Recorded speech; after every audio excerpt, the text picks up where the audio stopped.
నమస్తే. తాజాగా ఒక కేసులో రాహుల్ గాంధీకి ఊరట లభించింది.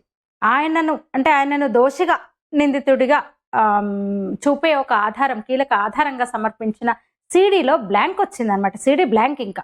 పూణే ప్రత్యేక కోర్టులో ఈ హైడ్రామా చోటు చేసుకుంది. సావర్కర్ మీద, వినాయక దామోదర వీర సావర్కర్ మీద ఒక అనుచిత వ్యాఖ్యలు చేసినందుకు గాను ఆయన వారసులు, ఆయన కుటుంబ సభ్యులు, సావర్కర్ వంశస్థులు కొందరు కేసు వేశారు. పరువు నష్టం దావా వేశారు రాహుల్ గాంధీ మీద.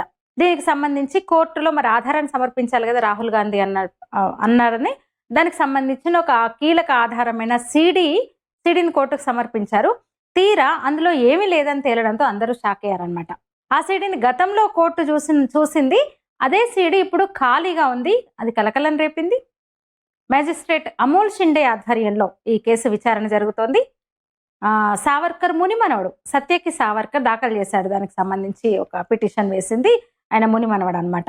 లండన్ నుంచి కూడా సావర్కర్ మీద సావర్కర్ని అవమానించేన రాహుల్ గాంధీ మాట్లాడాడు ఒక ప్రసంగంలో. దానికి సంబంధించిన సీడీ అనమాట ఇప్పుడు మాయమైంది. అసలు గతంలో రాహుల్ గాంధీకి సమన్లు జారీ చేయడానికి ముందు ఆ ప్రసంగం ఉన్న, ఆ రికార్డింగ్ ఉన్న, ఆ సీడీ ఉన్న సీల్ని కోర్టు పరిశీలించింది. సీల్డ్ సీడీని పరిశీలించింది.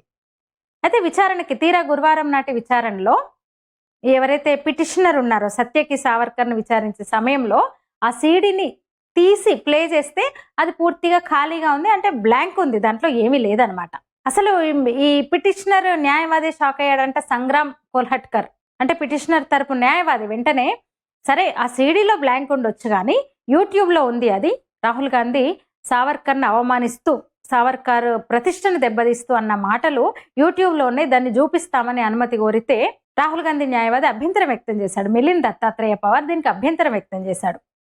ఆన్లైన్ లింక్స్కు సరైన ధృవీకరణ పత్రాలు లేకుండా సాక్ష్యంగా అనుమతించకూడదని అభ్యంతరం వ్యక్తం చేశాడనమాట.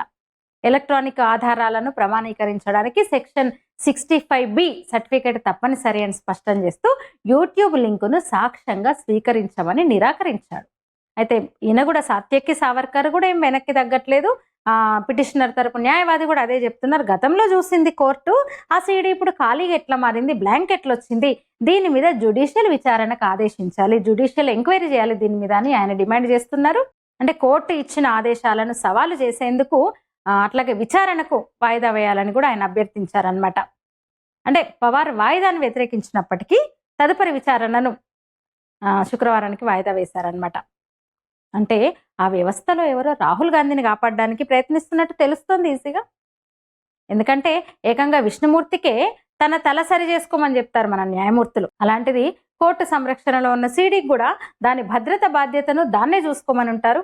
బహుశా మీరేమంటారు? ఈ వీడియో మీద మీ అభిప్రాయం తెలియజేయండి. ధన్యవాదాలు.